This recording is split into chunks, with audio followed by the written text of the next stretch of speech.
Bismillahirrahmanirrahim. Assalamualaikum warahmatullahi wabarakatuh.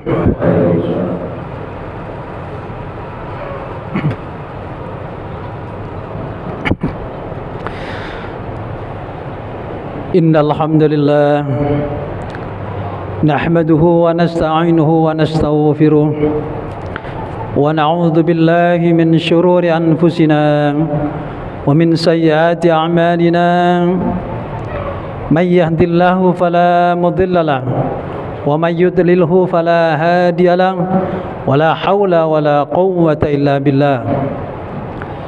أشهد أن لا إله إلا الله وحده لا شريك له وأشهد أن سيدنا محمدا عبده ورسوله لا نبي بعده. اللهم صل وسلم على سيدنا محمد وعلى آله وصحبه ومن تبعه ومن والاه. أما بعد فيا أيها الإخوة المسلمين رحمكم الله أوصيكم وإياي بتقوى الله وطاعته لعلكم تفلحون. يا أيها الذين آمنوا اتقوا الله حق تقاته ولا تموتن إلا وأنتم مسلمون. فقال الله تعالى أيضا فاعلم أنه لا إله إلا الله واستغفر لذنبك وللمؤمنين والمؤمنات والله يعلم متقلبكم ومثواكم. فقال رسول الله صلى الله عليه وسلم إن الله تجاوز لي عن أمتي الخطأ والنسيان وما استكرهوا عليه. صدق الله العظيم وصدق رسول الله النبي الكريم ونحن على ذلك من الشاهدين والشاكرين والحمد لله رب العالمين. Saudara-saudaraku, bapak-bapak sidang Jumat yang dimuliakan Allah Subhanahu wa taala. Khatib tidak bosan-bosannya mengajak untuk meningkatkan rasa syukur kehadirat Allah Subhanahu wa taala atas limpahan nikmat rahmat yang telah Allah berikan kepada kita, yang tak terhingga, tak terhitung, tak ternilai, yang sudah kita rasakan, bahkan sudah kita nikmati, yang zahir maupun yang batin, yang nampak maupun yang tersembunyi, yang dipakai maupun yang disimpan. Itulah semua adalah merupakan nikmat karunia yang Allah berikan kepada kita. Karena itu mari tingkatkan rasa syukur dan takwa kepadanya, agar supaya kita menjadi hambanya yang baik, yang pandai mensyukuri atas nikmat karunia-Nya, sehingga kita tercatat sebagai hambanya yang didambakan oleh Rasulullah sallallahu alaihi wasallam. Salawat dan salam senantiasa dihaturkan pada junjungan Nabi besar Muhammad sallallahu alaihi wasallam. Beliau adalah panutan kita. Beliau adalah pembimbing kita. Beliau adalah menyelamatkan kita. Beliau adalah merupakan guru kita, yang insyaallah dengan mengikuti ajarannya kita akan senang dan selamat dunia sampai akhirat. Karena itu, mari di samping kita mengerjakan yang wajib, hidupkanlah sunat-sunat. Apakah itu sunat salat, apakah itu sunat puasa, serta sunat-sunat lainnya, agar supaya kita akan mendapatkan banyak keberuntungan selama di dunia ini, dan kelak setelah sampai di akhirat akan mendapat syafaatnya Rasulullah sallallahu alaihi wasallam. Saudara-saudaraku sidang Jumat yang dimuliakan Allah Subhanahu wa taala, kesempatan khutbah kali ini, setiap saat, setiap waktu, setiap jam, setiap hari, hampir kita tak bisa mengelak, bahkan tak bisa menghindar dari godaan syaitan.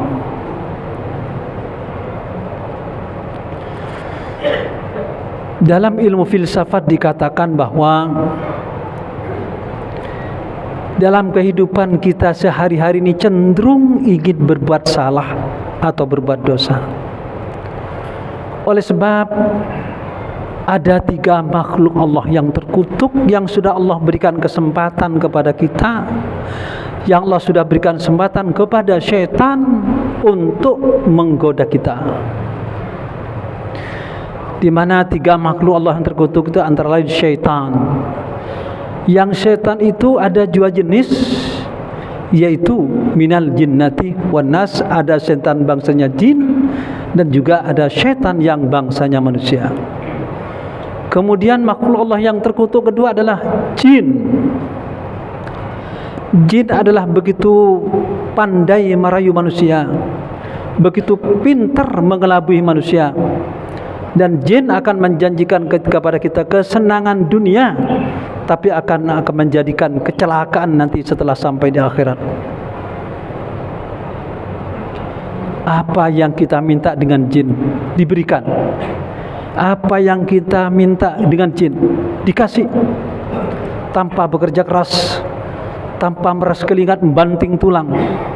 Tetapi jin bersedia untuk membantu kita, untuk memberikan apa yang dibutuhkan kita.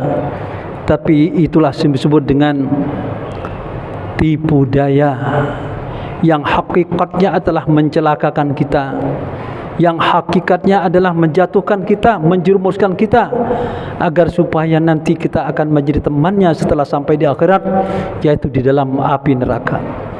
Dan makhluk Allah yang terkutuk ketiga adalah iblis. Itu bukan kelasnya manusia, itu juga bukan kelasnya orang-orang beriman seperti kita, tetapi itu kelasnya para nabi, para rasul, yang Allah berikan contoh ketika Nabi Allah Ibrahim alaihissalam akan menyembelih anaknya, maka yang menghampiri dan mendatangi Nabi Ibrahim serta menggodanya itulah iblis. Kita tidak kelasnya para iblis. Namun demikian, setan yang ada di dalam diri kita ini tidak kurang dari 100 setan yang bersemayam di dalam tubuh kita, yang tarik menarik antara malaikat dengan setan. Adalah bergantung kepada kita, adalah bergantung kepada iman kita. Maka itu sering disuruhkan oleh para kiai, para asatis, mari satukan antara iman dan takwa kita kepada Allah. Namun kenyataannya sungguh berat takwa itu untuk kita lakukan. Banyak orang yang sudah beriman, beribadah, tetapi masih pula melakukan perbuatan salah, melakukan perbuatan dosa, melakukan perbuatan yang terkutuk, terkecuali memang bukan orang Islam dan orang beriman. Kita sehari-hari tak lepas daripada godaan syaitan. Sehari-hari kita akan dipengaruhi oleh syaitan. Karena itu, saudara-saudaraku, di setiap sudah salat, lakukanlah zikir. Yang pertama dan yang utama adalah istighfar.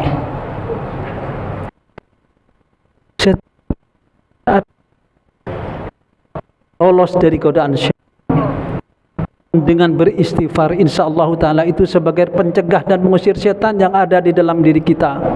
Di samping itu juga merupakan keselamatan kita dunia akhirat. Dan hal ini dicontohkan oleh Sayyidina Ali radhiyallahu anhu, yang kemana Sayyidina Ali pergi, akan kemana Sayyidina pergi, ada di mana Sayyidina Ali berada, maka selalu terucap dalam lisannya adalah astaghfirullahaladzim, astaghfirullahaladzim. Sekali lagi, jangan buru-buru meninggalkan tempat salat. Ketika selesai salat wajib maupun sunat-sunat, beristighfarlah kepada Allah. Karena apa? Fa insyaallah taala barangkali dalam 24 jam ini barangkali telah banyak melakukan perbuatan salah oleh sebab karena terpengaruh, terbujuk oleh rayuan setan. Namun demikian Rasulullah sallallahu alaihi wasallam bersabda di dalam hadisnya yang sahih yang berbunyi, "Innallaha tajawaza li an ummati al-khata' wan nisyan wa mastukrihu alaihi."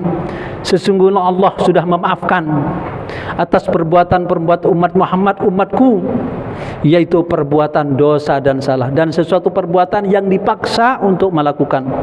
Allah subhanahu wa ta'ala cuman catatan walam yuzirru ma fa'aluhu, dengan catatan tidak mengulang lagi, tidak berkelanjutan. Tetapi Allah Maha Pengampun lagi Maha Penyayang. Karena itu sekali lagi kepada saudara-saudaraku, mari ucapkanlah kalimat istighfar yang Allah katakan dalam surat Muhammad, surat yang ke-47 ayat 19. Fa'lam, ketahuilah annahu la ilaha illallah. Ketahuilah bahwa tidak ada Tuhan yang pantas patut disembah selain daripada Allah. Karena itu memohon ampunlah kamu atas dosa-dosamu, dosa saudara-saudaramu yang mukmin laki dan saudara-saudaramu yang mukmin perempuan. Dan Allah mengetahui tempat tinggal dan usahamu. Karena itu saudara-saudaraku, sekali lagi jangan terlalu pede diri kita bahwa dalam 24 jam ini saya tidak berdosa. Pasti masuk, pasti tergoda kita oleh syaitan, entah dengan fikiran, entah dengan hati, mungkin tenaga, mungkin raga kita. Karena itu syaitan tidak akan berhenti menggoda manusia sampai manusia melepaskan nyawa. Bila manusia melepaskan nyawa, maka syaitan akan bertepuk tangan bergembira ria. Karena itu mari saudara-saudaraku, tidak bosan-bosanlah. Sekali lagi Sayyidina Ali akan kemana pergi, begitu dia akan melangkahkan kaki, tak lepas daripada ucapan astaghfirullahalazim, astaghfirullahalazim. Bila dosa itu tidak pernah kita memohon kepadanya, maka akan menghambat doa kita, akan menghambat ibadah kita. Kalaulah ibadah kita tidak usyuk, itulah bagian daripada dosa yang ada dalam kita. Kalaulah doa kita jauh dikabul, atau doa kita tidak dikabul, atau doa kita tidak tepat terkabul, itu adalah bagian dosa yang tidak pernah kita memohon ampun kepadanya. Saudara-saudaraku, sidang Jumat yang dimuliakan Allah Subhanahu wa taala, Rasulullah mencontohkan istighfar itu, dan Sayyidina Ali bukan Rasulullah meminta ampun dalam arti karena Rasulullah berdosa, tetapi ingin supaya dicontoh oleh umatnya seperti kita. Tak usah kita minta rezeki, tak usah kita minta pangkat, tak usah kita minta jabatan, tak usah kita minta kekayaan. Dengan tidak adanya dosa, dengan beristighfar, dosa-dosa kita akan gugur, semuanya akan menjadi mudah. Apa yang akan kita cita-citakan, fa insyaallah taala. Karena sekali lagi setan akan selalu membisikkan di dalam diri kita, sebagaimana firman-Nya yang sudah kita hafal, alladzi yuwaswisu fi sudurin nas. Syaitan itu akan selalu membisikkan kejahatan, perbuatan tidak baik ke dalam diri kita, yang tidak akan berhenti. Sekalipun manusia dalam keadaan tidur, tetap syaitan akan menggodanya. Lain dengan malaikat, malaikat akan mencatat perbuatan buruk kita ketika kita jaga atau ketika dalam keadaan sadar.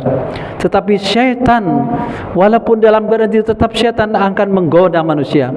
Karena itu dikala kita mimpi, hasil mimpi sesungguhnya bukan itu adalah hidayah ilahi adalah, tetapi kebanyakan adalah bisikan syaitan, di mana rata-ratanya mimpi yang kita alami dalam tidur adalah rata-ratanya itu adalah merupakan bisikan syaitan. Oleh sebab syaitan tidak akan berhenti menggoda manusia, lebih-lebih kita sebagai orang yang beriman, yang sudah banyak beribadah dan beramal soleh kepada Allah, semakin besar, semakin banyak godaan syaitan.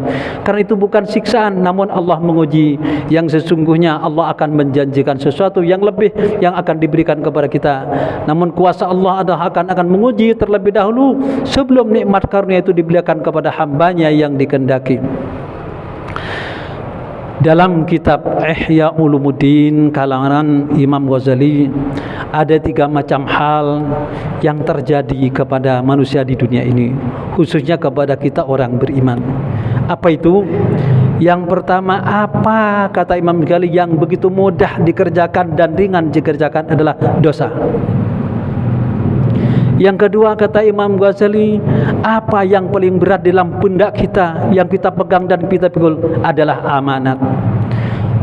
Benar-benar ini terjadi di zaman sekarang, adalah sungguh amanat sudah dibalik menjadi khianat. Karena itu bukan amanat sekedar jabatan atau harta kekayaan, tetapi apa yang kita miliki, apa yang kita punya, dan apa yang ada di rumah kita, itulah semua adalah merupakan amanat dari Allah Subhanahu wa taala. Kemudian yang ketiga, apa yang paling dekat, Apa yang di dalam dekat, paling dekat di dalam diri manusia adalah kematian. Yang Allah katakan, idza jaa ajaluhum fala yastakhiruna sa'atan wala yastaqdimun. Bila ajal sudah terjadi, datang kepada kita, maka tidak bisa diundur dan tidak bisa dimajukan sedetik pun, sesaat pun. Kemudian kata Imam Ghazali, apa yang cepat berlalu dalam kehidupan kita ini adalah waktu. Sehingga Allah memperingatkan kepada kita, Bismillahirrahmanirrahim, wal asri innal insana lafi khusrin illa alladhina amanu wa amilus solihati wa tawassaw bil haqq wa tawassaw bis sabr. Ingat, Allah bersumpah demi waktu. Jangan sampai itu waktu berlalu begitu saja tanpa diisi dengan sesuatu yang bermanfaat. Karena itu, sesudah bangun tidur, malam kita bangun tidur, apa yang harus kita lakukan besok? Susun agenda itu, agar supaya apa-apa yang kita lakukan besok benar-benar penuh dengan kemanfaatan dan bermanfaat pada diri kita, mampu memberikan manfaat kepada orang lain. Illalladzi wal asri innal insana lafi khusrin, sesungguhnya manusia rugi kalau waktu disia-siakan begitu saja berlalu. Sering kita berkata tak terasa kita sudah mau puasa lagi. Sering kita berkata ini sudah maulid lagi. Sering berkata kita sudah mau Ramadan lagi. Sering kita berkata adalah kita mau lebaran haji lagi, dan seterusnya dan seterusnya. Itu adalah sesungguhnya nikmat karunia panjang umur yang Allah berikan kepada kita. Karena itu manfaatkan panjang umur itu untuk memperbanyak amal ibadah dan amal soleh, tentu saja dalam keadaan selamat, sehat wal afiat. Saudara-saudaraku yang dimuliakan oleh Allah Subhanahu wa taala, sudah seberapa banyak amal ibadah, amal soleh yang kita lakukan, itu sesungguhnya biarlah berlalu. Itu sesungguhnya biarlah itu berlalu tanpa kita menghitung-hitung. Oleh sebab karena jangan sampai kita mengungkit-ungkit, oleh sebab jangan sampai kita menghitung-hitung itu perbuatan-perbuatan baik yang sudah kita berikan. Namun yang harus kita perhitungkan adalah jangan sampai kita berbuat dosa, jangan sampai kita berbuat salah baik kepada Allah maupun kepada sesamanya. Karena itu beristighfarlah kepada Allah. Sekali lagi, setan tidak akan berhenti menggoda kita sampai kita melepaskan nyawa. Setan akan menggoda kita kapan saja, di mana saja, dalam keadaan bagaimana saja. Karena itu mari saudara-saudaraku perbanyak beristighfar. Tidak hanya istighfar dibaca ketika selesai sholat wajib maupun sunat, tetapi kemana kita akan pergi, maka ucapkan istighfar. Karena itu juga merupakan keselamatan dalam hidup kita. Karena itu juga merupakan pencegah daripada godaan syaitan, dan itu juga merupakan keselamatan dunia akhirat. Saudara-saudaraku sidang Jumat yang dimuliakan Allah Subhanahu wa taala, ini khutbah singkat yang dapat saya sampaikan dalam kesempatan kali ini. Mudah-mudahan sedikit ada manfaatnya, bisa menjadi bekal kepada kita semua, utamanya kepada diri saya sendiri. Semoga kita di depan lebih baik, dan kita menjadikan diri kita itu tanpa dosa tidak mungkin, tetapi paling tidak adalah dosa kita berkurang dengan beristighfar dan sedang memohon ampun kepada Allah Subhanahu wa taala.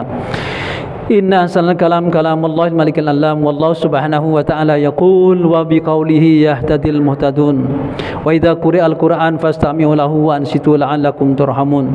A'udzu billahi minasyaitonir rajim. Wasari'u ila maghfiratin min rabbikum wa jannatin arduha as-samawati wal ard uiddat lil muttaqin. Barakallahu li wa lakum fil Qur'anil azim wa nafa'ani wa iyyakum bima fihi minal ayati wadh-dhikril hakim wa taqabbala minni wa minkum tilawatahu innahu huwas samiul alim. Aqulu qawli hadza fastaghfirullah li wa lakum wa li sairil muslimin wal muslimat fa ya fawzal mustaghfirin wa ya najatat taibin bi niyyatin khalisatin wa qalbin salim. Allahumma salli wa sallim ala sayyidina Muhammad wa ala ali sayyidina Muhammad.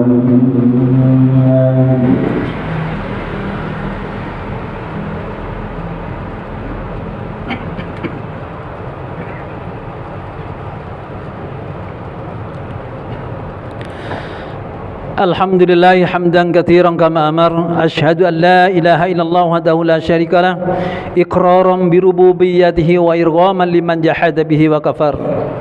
Wa asyhadu anna sayyidina Muhammadan abduhu wa rasuluhu sayyidul khalaiqil bashar. Allahumma salli wa sallim ala sayyidina Muhammadin wa ala alihi wa sahbihi masabil ghurar. Matta salat aidum min adhar wa udhrum bi khabar min yaumina hadha ila yaumil mahsyar. Amma ba'du fa ya ibadallah ittaqullaha ta'ala fima amar wantahu amma nahallahu anhu azzar wa'lamu anna Allah tabaraka wa ta'ala amarakum bi amrin bada bi nafsihi wa thanna bi malaikatil musabbihati bi qudusihi faqala Allah ta'ala wa lam yazal qailan alima Inna Allah wa malaikatahu yusalluna ala nabi Ya ayyuhalladzina amanu sallu alaihi wa sallimu taslima Allahumma salli wa sallim ala Sayyidina Muhammad wa ala ali Sayyidina Muhammad wa ala baqiyati sahabati Rasulillah ajma'in wa ala tabi'in wa tabi'in wa man tabi'ahum bi ihsanin ila yaumiddin wa alaina mahum bi rahmatika ya arhamar rahimin. Mari tundukkan sejenak muka kita seraya menujat bermohon kepada Allah Subhanahu wa taala atas segala dosa dan kesalahan yang pernah kita lakukan baik kepada manusia maupun kepada Allah, kesalahan yang dilakukan kepada Allah maupun kepada manusia. Allahumma fir lil muslimina wal muslimat wal mu'minina wal mu'minati al ahya minhum wal amwat bi rahmatika arhamar rahimin. Rabbana ighfir lana wa liwalidayna warhamhum kama rabbawna shighara wa li jamil muslimin wal muslimat wal mu'minin wal mu'minati al ahya minhum wal amwat bi rahmatika arhamar rahimin. Rabbana ighfir lana wa li ikhwanina alladhina sabaquna bil iman wa la taj'al fi qulubina ghillan lil ladzina amanu rabbana innaka ra'ufur rahim. Ya Allah, Tuhan kami, Tuhan yang Maha Pengasih lagi Maha Penyayang. Kami adalah hamba-Mu ya Allah yang berusaha menjalankan segala apa yang telah Engkau perintahkan dan berusaha pula menjauhi segala apa yang Kau larang. Karena itu ya Allah, jadikanlah kami hamba-Mu yang baik, yang banyak berbuat baik dan bisa menjadi contoh baik kepada orang lain. Karena itu ya Allah, bimbinglah kami pada jalan yang benar, jalan yang lurus, jalan yang Kau ridhai. Golongkan kami ya Allah bersama hamba-hamba-Mu yang telah Engkau beri nikmat. Jangan Kau golongkan kami ya Allah bersama hamba-hamba yang telah Engkau murkai dan Engkau sesati. Ya Allah, Tuhan kami, Tuhan yang Maha Pengampun lagi Maha Penyayang. Kami adalah hamba-Mu yang berlumuran dosa ya Allah. Jangan Kau hukum kami ya Allah, jangan Kau siksa kami ya Allah bila kami terlanjur berbuat dosa dan berbuat salah ya Allah. Karena itu juga ya Allah, ampuni dosa-dosa kami, dosa kedua orang tua kami ya Allah. Sayangilah mereka sebagaimana mereka mendidik dan menyayangi kami dari semenjak kecil. Bila kedua orang tua kami telah Engkau panggil ya Allah, Engkau ampuni dosa-dosanya ya Allah. Maafkan semua kesalahannya ya Allah. Terimalah semua amal ibadah, amal solehnya, Engkau balas dengan pahala yang besar ya Allah. Dan semoga Engkau jadikan kuburnya bagaikan taman-taman yang ada di syurga. Bila orang tua kami masih hidup ya Allah, Engkau berikan panjang umur, penuh amal ibadah dan amal soleh serta dalam keadaan selamat, sehat walafiat, dimurahkan rezekinya dan dimudahkan segala urusannya ya Allah. Ya Allah, Tuhan kami, anugerahlah kami di sisi-Mu, suami, istri, anak, cucu kami menjadi idaman hati, serta jadikanlah kami ya Allah contoh pemimpin bagi orang-orang yang bertakwa. Ya Allah, Engkau berikan pada kami ya Allah keselamatan, kesenangan dan keselamatan dunia, terhindar dari musibah, penyakit dan malapetaka, serta berikan pula pada kami ya Allah kesenangan dan keselamatan akhirat, terhindar dari siksa api neraka. Rabbana taqabbal minna innaka antas samiul alim wa tub alaina ya maulana innaka antat tawwabur rahim. Rabbana hab lana min azwajina wa dhurriyyatina qurrata ayunin waj'alna lil muttaqin imama. Rabbana atina fid dunya hasanah wa fil akhirati hasanatan wa qina adzabannar. Ibadallah, innallaha ya'muru bil 'adli wal ihsan wa ita'i dzil qurba wa yanha 'anil fahsya'i wal munkari wal baghi ya'idukum la'allakum tadhakkarun. Fadhkurullaha azima yadhkurukum washkuruhu 'ala ni'amihi yazidukum wa la dzikrullahi akbar. Tsumma aqimis shalah.